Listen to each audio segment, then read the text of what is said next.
اپنے ماں باپ کو گالیاں مت دو۔ نبی کریم صلی اللہ علیہ وسلم نے ارشاد فرمایا، تم میں سے کوئی شخص اپنے ماں باپ کو گالی نہ دے۔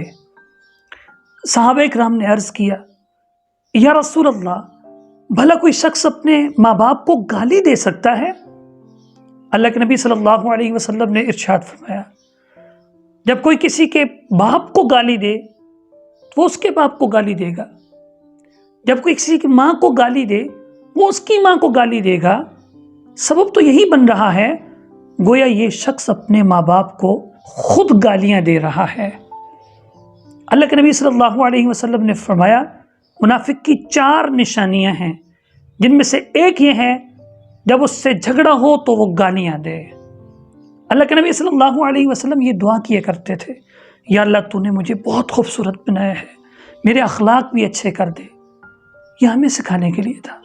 اختلاف رائے ہو جاتا ہے، جھگڑے ہو جاتے ہیں، لیکن گالم گلوچ یہ کبیرہ گناہ ہے۔